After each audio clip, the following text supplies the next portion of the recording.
If you hear this is like my third take on this because I messed up terribly in the last take, so I'm just gonna do it again. Anyway, let's just hop into it. Last time we left off, May asked Deku out on a date, and he goes home, goes to sleep. Next day, so also since this is my third take, I'm probably gonna be rushing this, so I'm gonna try to get to the fight scene as fast as possible. So yeah, because Momo with the rest of the class, the team assembles. He goes on after a couple hours later. He goes on his date. I detailed this a little bit more than last because the first time I didn't really detail it. Second time I detailed it. I'm just gonna detail it this time as well because goes on a date. They meet up at a coffee shop. They get coffee, and for the rest, hold up. Sorry about that. My mom was singing and also started talking to the cats. Anyway,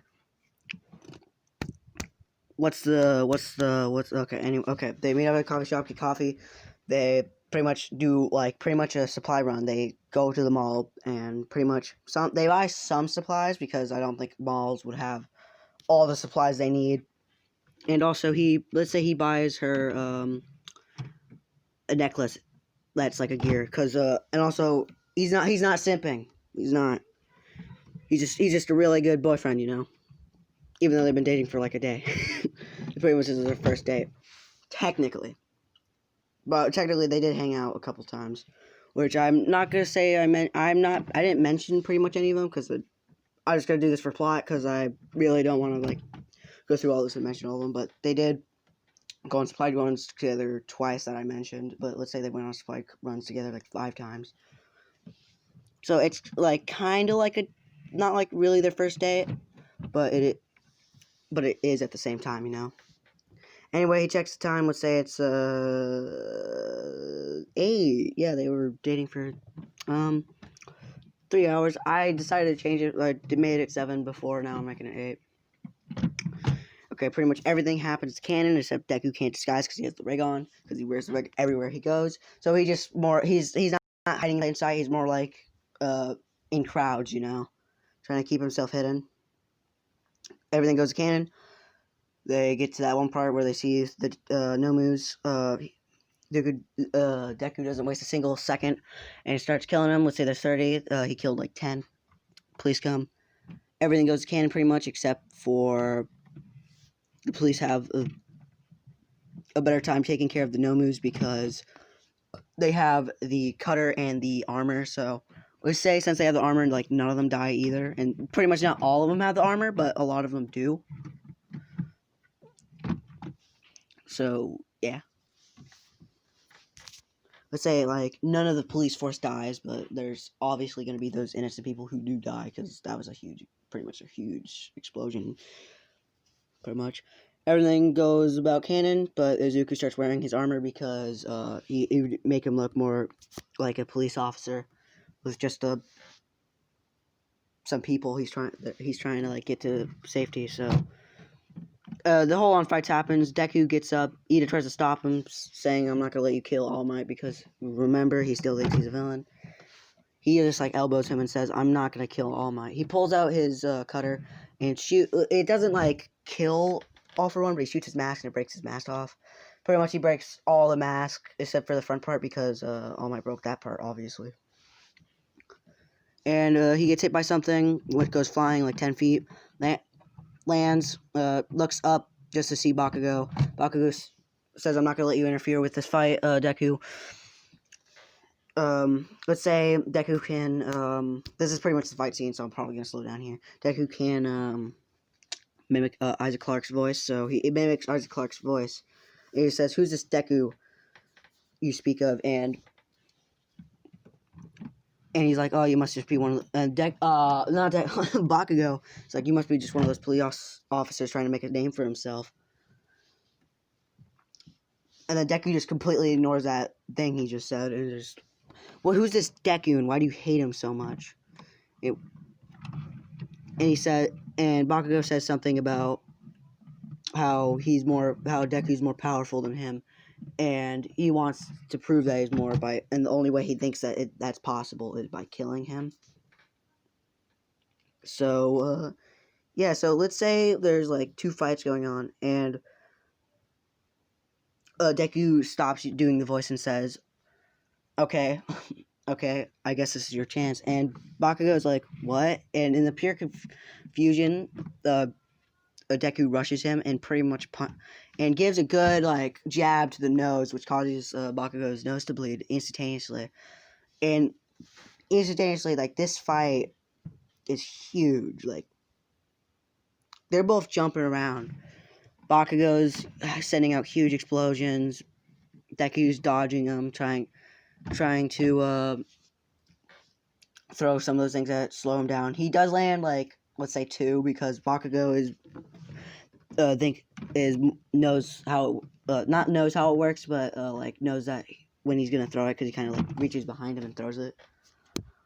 So yeah, and those 2 times, Deku didn't waste a single second. Like, he starts like bodying him. He starts bodying, like, he's like giving him hooks, overhands, like knees, pretty much everything in the book.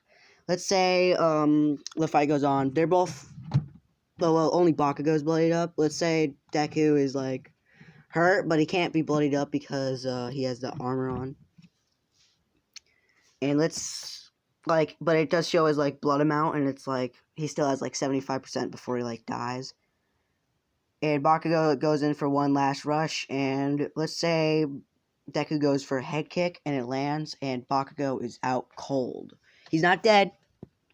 I'm not gonna kill Bakugo. Possibly. And Deku doesn't de-helmet because he knows All Might's there. And he starts helping All Might again. All Might does the US States of Smash thing. He wins. Everything happens pretty much the same. And let's say, like, in that part where it's like the scene where he's about to point at the camera, and says, now it's your turn. Instead he's like talking, Deku's there, and he's like talking to the police officer. Let's say, not the police officer, Deku, and All Might's talking to him, but he's using Isaac Clarke's voice. And by that point, All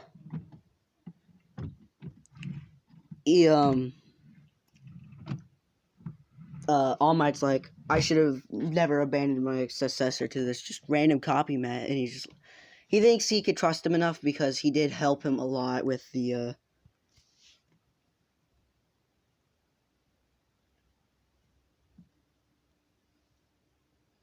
the fight, because hate my okay. I literally hate explaining things really fast or really slow because it just makes my brain go absolutely just shuts off. Anyway, hold up. Sorry about that. My brother was doing something really stupid. But anyway, what was I saying? And let's say All Might instantaneously is just like, to this random police officer he doesn't know, says something about that, but obviously the camera doesn't hear it. Something about the one for all and all that stuff, and saying if he wants to be the new successor. And Deku goes out of the voice and is like, sure. And he is like, and All Might like recognizes this voice, and he's like, what? And let's say Deku de-helmets, and he's like, and himself, and it just shows him. He's like, yeah, sure, I'll do it. And let's say All Might like hits him a bit because he's like, that was way too dangerous. That was way too dangerous for you to be here. And Deku's like, hey, you didn't need to punch me. Anyway, that fight showed that I can trust you again. Something like that. So he's willing to take back it, but he's like, let's talk about this another time when the cameras are not around. And he re-helmets himself and walks off. I'm gonna leave it there. I'm gonna just leave it there. That's the entire thing. Bakugo gets taken away because let's say All for One didn't send him to that portal with the rest of them. Like, he couldn't because Deku was like keeping a hold of him, making sure he didn't like get away. So he takes Bakugo to the police, and yeah, that's where I'm gonna leave it. I'm gonna leave it off there. Man, I leave it off, and then I just like get into more detail, and then I'm like, oh wait, hold up, hold up. There's more details I gotta get into. But yeah, this will be What If Deku Was Betrayed Part 10. Yeah, so bye.